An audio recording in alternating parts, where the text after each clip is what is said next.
Ibyamamare bitandukanye mu Rwanda byagaragaye mu itangizwa ry'iserukiramuco rya Mashariki Film Festival riri kubera mu Rwanda ku nshuro ya 11, aho ryahurije hamwe abakora filime mu Rwanda no hanze mu cyumweru kirimo ibikorwa bitandukanye birimo gutanga ibihembo, amahugurwa, kora filime n'ibindi bitandukanye.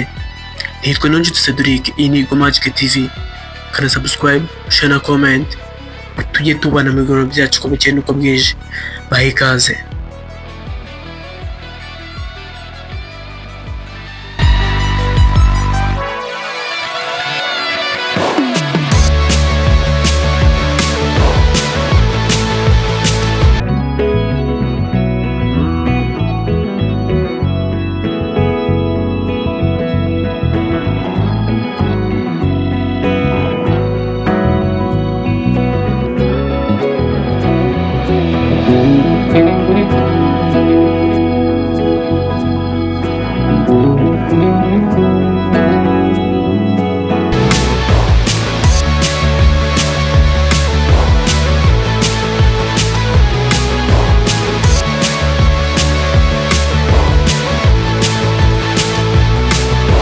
Iri serukiramuco ryatangiye kuri wa gatandatu tariki 22 Ugushyingo rikazasozwa ku itariki 29 z'uku kwezi.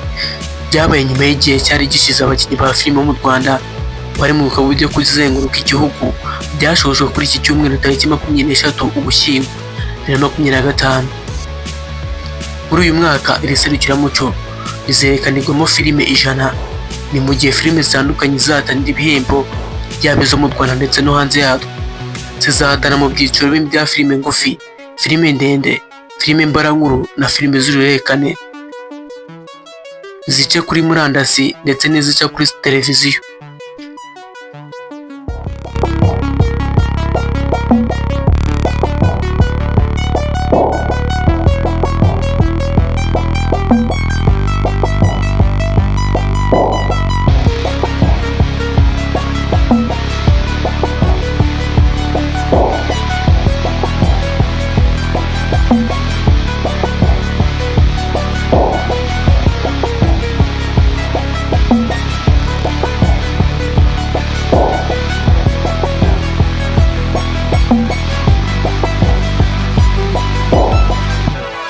Mu cyiciro cyiswe iz'iwacu kirimo filime zo mu Rwanda gusa, hazatanga imodoka ku mugabo n'umugore uzatorwa kurusha abandi bigizwemo uruhare n'abafana mu byo bise Best Actor and Actress People's Choice.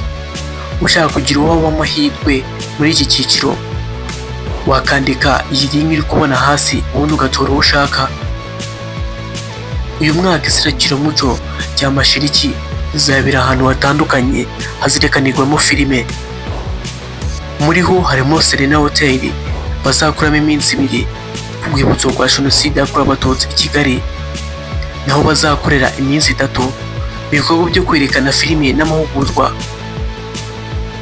Ku itariki 29 Ugushyingo 2025 hazaba ari umunsi wo gusoza iserukiramuco. Ibi birori bikazabera muri Serena Hotel.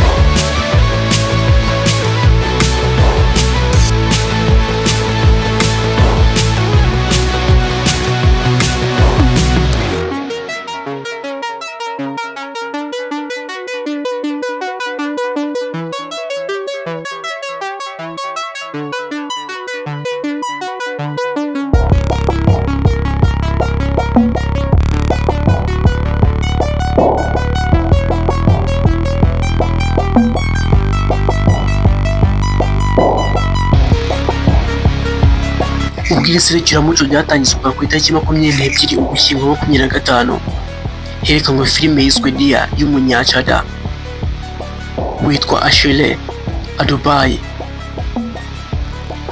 Mwakoze gukurikirana kino kiganiro. Nitwa Ninde Cedric, iyi ni Magic TV Rwanda. Tuzahora ubutaha.